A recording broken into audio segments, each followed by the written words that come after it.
Borderlands series holds a very special place for me. Anytime I think of it, I'm taken back to my high school days, staying up all night playing Borderlands 1 and 2 with my best friend. We were obsessed with those games and played them both back to front several times, and to this day I consider Borderlands 1 and 2 to be perfect video game comfort food. So obviously I have a lot of nostalgia tied to the Borderlands franchise, but while I love 1 and 2 and would even consider them among my favourite games of all time, my feelings haven't always been as positive about subsequent Borderlands releases. I loved Telltale's story-driven spin-off Tales from the Borderlands, but when it comes to Borderlands the pre-sequel and Borderlands 3, I'm a little more lukewarm on them. The pre-sequel's space setting and strange oxygen mechanics didn't really do it for me, and while I thoroughly enjoyed the gameplay of Borderlands 3 and even platinumed it, I thought the writing was pretty awful, with way more of the jokes missing than hitting for me, and I was genuinely starting to question if I'd just outgrown the series. But as the release of Tiny Tina's Wonderlands inched closer, I found myself really looking forward to it. This change of direction seemed like exactly what the series needed, and I'm glad to say that this spin-off is exactly what I was hoping it would be. Its absurd blend of a high fantasy world with Borderlands looter-shooter gameplay works way better than you might expect, and while it's not a perfect game, it's exactly what I was craving. I'm glad to say that Tiny Tina's Wonderlands managed to successfully reignite my love of the Borderlands series. And if, like me, you're planning to jump into Tiny Tina's Wonderlands right after finishing Elden Ring, it's the ideal palate cleanser, because it's just about as different from that game as anything could possibly be. If you're not familiar with the pitch for Tiny Tina's Wonderlands, it basically takes the premise of the excellent Borderlands 2 DLC, Tiny Tina's Assault on Dragon Keep, and fleshes it out into a full game. Wonderlands takes the looter-shooter gameplay of Borderlands and mixes it with a high fantasy setting by having the entire game take place in a game of bunkers and badasses, the Borderlands universe's legally distinct version of Dungeons and Dragons. The whole game is being DM'd by Tiny Tina, and because of this, she can help or hinder you during your adventures by throwing whatever she wants at you at any given time. She can open portals, throw waves of enemies at you, make changes to the environment, or twist the story to her liking. This is a great concept that lends the developers a lot of creative freedom. I just wish they pushed it even further. You could do some really out there stuff with the tabletop game setting, but the way Wonderlands utilises it is always scripted and usually very by the numbers. As I mentioned before, the aspect of Borderlands 3 that I found the most off-putting was its writing, and I'm happy to say that Wonderlands' writing is infinitely better than Borderlands 3's, even if it does still rely a bit too heavily on random memey internet humour that feels ripped out of a game from 10 years ago. I distinctly remember thinking that this kind of humour was getting old by the time we got to the pre-sequel in 2014, so by now it really feels dated and has more than overstayed its welcome. I just wish the franchise could move on from this type of comedy, because when it's not making these kind of jokes, Wonderlands can be genuinely funny. A good part of why I enjoyed Wonderland's story more than other recent Borderlands games might be because Claptrap wasn't always around to annoy the hell out of me, but the main reason I enjoyed Wonderland's story was because of its phenomenal cast.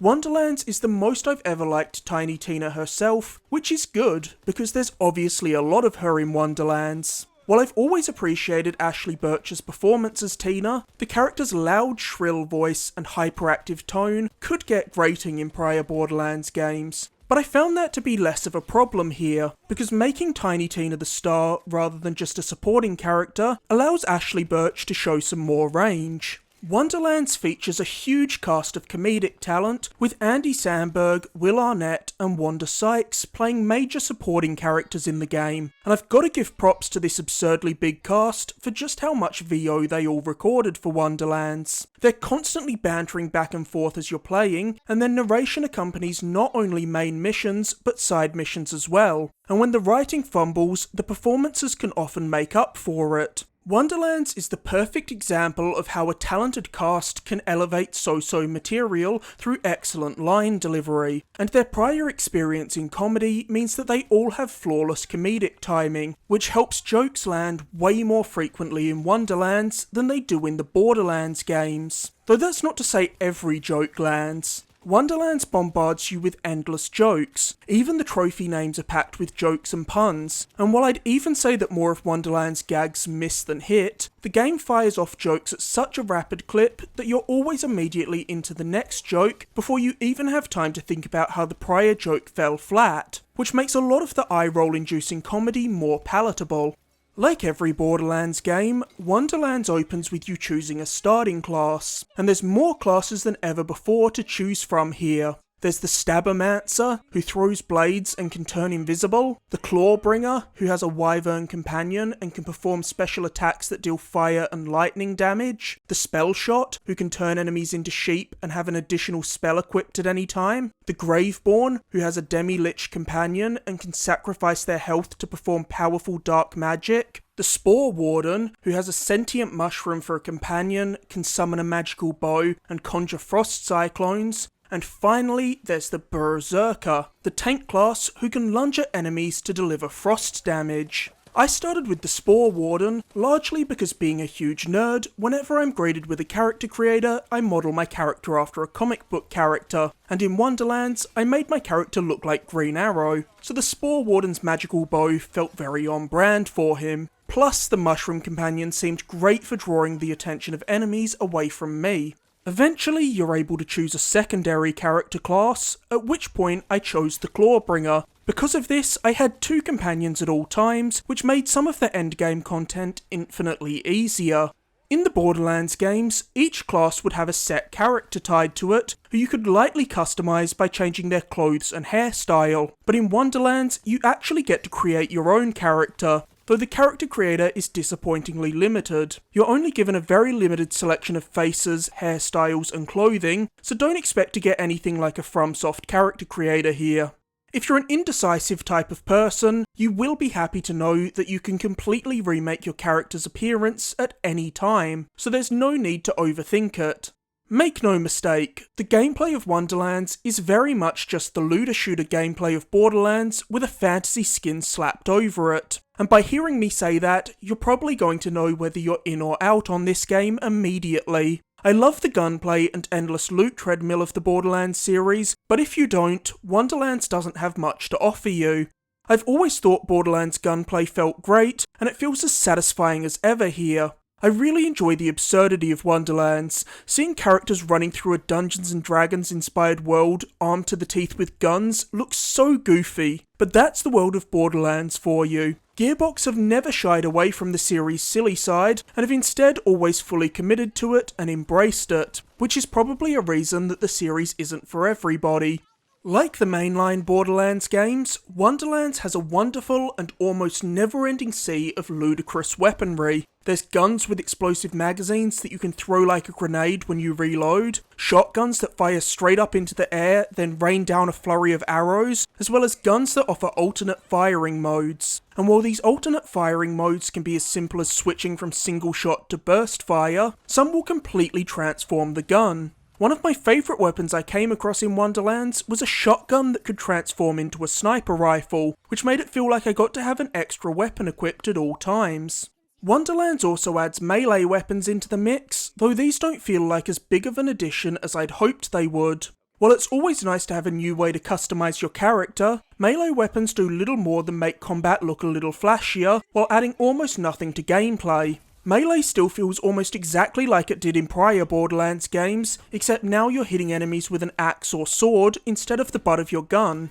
Melee attacks still feel like they have no weight to them, and because of this, the melee weapons don't even feel particularly satisfying to use, so it's a good thing that the gunplay is as good as it is. Along with melee combat, a couple of other Borderlands mechanics have been tweaked to better suit the magical world of Wonderlands. Grenades have been replaced with spells, which you can switch out in your equipment loadout. There's a variety of spells that deal different types of elemental damage, so it's always useful to mix up your spells when fighting new enemies to find their weaknesses. And once again, you'll have regenerating shields, though these have also been renamed to better suit the theme and are now called wards. There's a literally infinite amount of loot in Wonderlands. You can't go 2 feet without coming across a new weapon, spell, ward, or piece of armour. So you do spend a not insignificant amount of time micromanaging your gear to make the perfect loadout, which personally I find satisfying, but could be tedious for some others.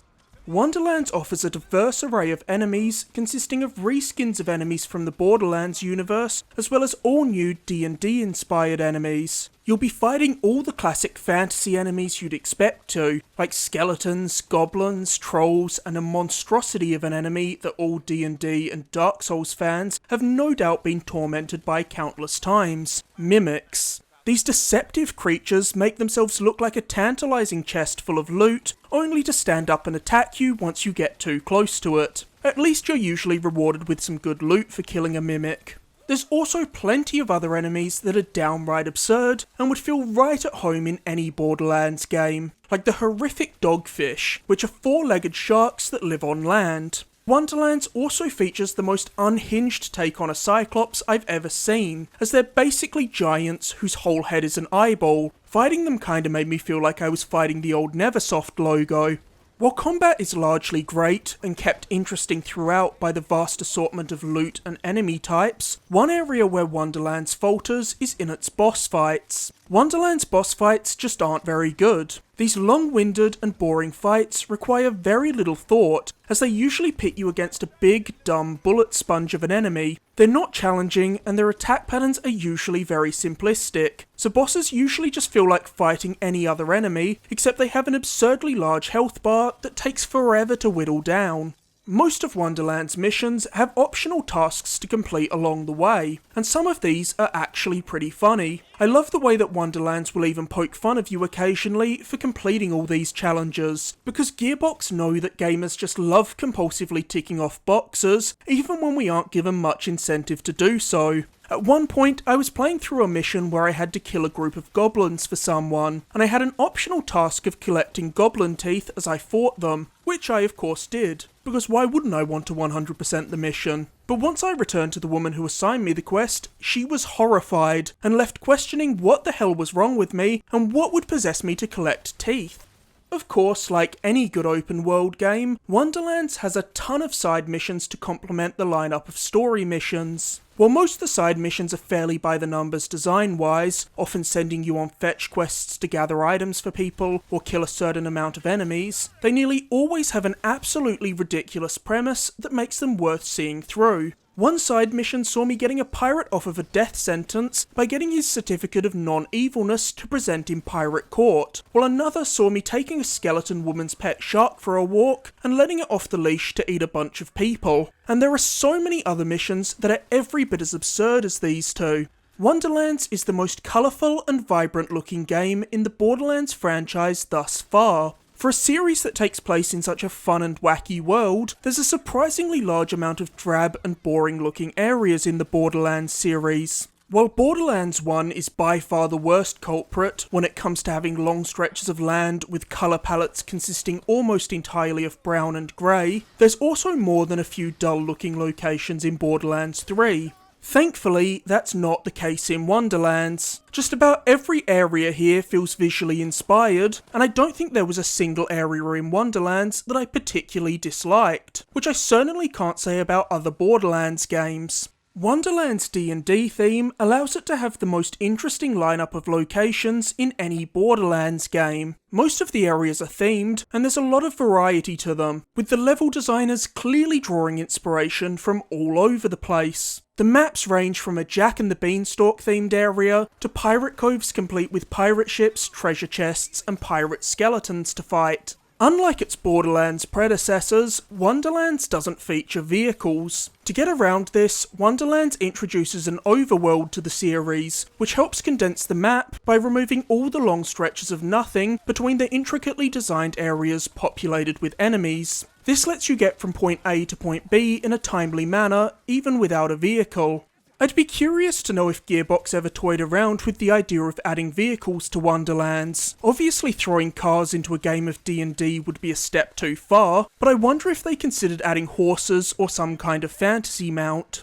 While you're on the overworld, your characters look like a chibi version of a D&D miniature, and if I'm being real, the designs of these miniatures are pretty hideous, though there's a lot of charming details in the overworld map itself. It's clear that this map is just a game board that's been handmade by Tina out of soda cans, bottle caps, pins, matchsticks, and whatever else she had lying around. When you're exploring the overworld, you'll encounter random battles like you would in a JRPG. In a very Pokémon-esque way, you're most likely to encounter a random battle when strolling through tall grass. If you choose to engage an enemy when they pop up, you'll be dropped into a combat arena, and you'll have to clear out all of the enemies within it to return to the overworld. But you can also choose to avoid the random battles entirely if you're not in the mood for a shootout and just want to get to where you're going without disruption. There are a few activities to tackle on the overworld map too. There's enemy camps to take over, because it's a game in 2022, so of course there are, and there's also dungeon doors scattered across the map. Entering one of these sees you making your way through a series of different arenas, clearing all the enemies out of one arena to move on to the next. The dungeon doors almost feel like Wonderlands, letting you dip your toes into gameplay similar to its endgame content to help you get ready. Though we'll talk a bit more about the endgame in just a minute. Of course, you can't have something that's playing with D&D tropes without finding a way to work in dice. So as you explore Wonderland's various locales as well as its overworld map, you'll occasionally stumble across lucky dice floating in the air. Hitting one of these 20-sided die will roll it, causing it to burst into loot. The higher the number you roll, the better the gear you're rewarded with will be. One slight issue I have with Wonderlands is just how easy it is. The Borderlands games were never known for being particularly challenging, but Wonderlands felt exceptionally easy to me. Maybe I was just over-leveled because I was doing all the side missions as they popped up, but I could count on one hand how many times I died during Wonderland's campaign, and the vast majority of these deaths were because I zoned out for a second during a boss fight and stumbled off a cliff. Once you've finished the story, you can continue the never-ending quest to get better loot in the endgame content, which takes the form of Chaos Chambers in Wonderlands. Chaos Chambers see you fighting your way through a gauntlet of randomised arenas packed with enemies. The Chaos Chambers have a roguelite aspect to them, as on each run you'll be able to buy perks in certain rooms that give you buffs like increased damage and improved reload speeds. As you clear Chaos Chambers, you're able to scale their difficulty up notch by notch, with difficulty levels scaling from 1 to 20, and those last few tiers will be very challenging to complete by yourself, so you'll likely need to call in some co-op help in order to succeed. Each Chaos Chamber culminates in a boss battle against a stronger version of one of the bosses from the campaign. While a more challenging version of the usually very easy bosses of Wonderlands sounds appealing on paper, their execution leaves a lot to be desired. In fact, a lot of them feel downright cheap. These versions of the bosses don't have new attack patterns or abilities, instead they just have much more health and deal significantly more damage with each attack. This is such a boring and artificial way to scale difficulty, and it only accentuates the fundamental flaws in Wonderland's boss design. The bosses are already boring bullet sponges who take way too long to kill, so doubling the length of these fights certainly doesn't make them any more fun. One aspect I do really like about the Chaos Chambers is the way they give you some agency over the loot drops you get. Throughout each Chaos Chamber, you'll gather crystals that you can spend at statues at the end of that run to get specific types of loot. There's a specific statue for every type of equipment and gun, which is such a clever inclusion. It means that if you're someone like me, for example, who mostly finds themselves drawn to assault rifles and submachine guns, you can choose to specifically only get those weapons at the end of a run, so you're not getting lumbered with shotguns and sniper rifles that you're never going to use. Another prominent aspect of the endgame is myth rank. Once you hit the level cap at level 40, any XP you earn will start leveling up your myth rank. Increasing your myth rank rewards you with points that let you gradually increase your stats in a very granular way, raising your defensive and offensive stats by a percentage at a time, which is a nice way to make you feel like you're still making progress once you've hit the level cap. One of Borderlands' greatest appeals has always been its striking comic book-esque art style, and Wonderlands is Gearbox's best looking game yet. As I mentioned before, it's substantially more bright and colourful than the Borderlands games, but what really helps sell the look of Wonderlands is how consistently impressive its lighting is. Wonderlands is the first time I've ever chosen to play a game in resolution mode over performance mode, because I found that it still ran consistently and controlled smoothly in resolution mode, while also looking considerably better. While Wonderlands usually runs very well, I did run into a couple of annoying bugs during my playthrough. There were a few times while playing solo where I'd be disconnected and reconnected to the server for no reason, and when this happened, the game would hitch for a couple of seconds. I also encountered a glitch that would cause my quest log to disappear completely on multiple occasions. There was seemingly no way to fix this apart from waiting for the quest log to come back on its own a while later. Wonderlands is a huge step in the right direction for the Borderlands series. If you're a fan of Borderlands, Wonderlands is a must-play, even if you're like me and didn't love the last couple of entries. Wonderlands' writing is a huge improvement over Borderlands 3's, its talented cast all bring their A-game to help elevate the humour to new heights, and most importantly, this D&D-inspired spin on Borderlands is simply a delight to play. Thanks for watching. If you enjoyed this video, be sure to like, subscribe, or leave a comment. You can find countless other reviews on my channel, including my recent reviews of Horizon Forbidden West, Pokémon Legends Arceus, and Elden Ring. I'm also making videos covering all the big announcements of Summer Game Fest, and you can check out my recap and review of the latest PlayStation State of Play right now. I've also got a ton of videos in the pipeline right now, so be sure to stay tuned for my upcoming reviews of LEGO Star Wars The Skywalker Saga, Stranger of Paradise Final Fantasy Origin, and Ghostwire Tokyo, as well as my recap and review videos for Summer Games Fest Kickoff Live and the Xbox and Bethesda Showcase.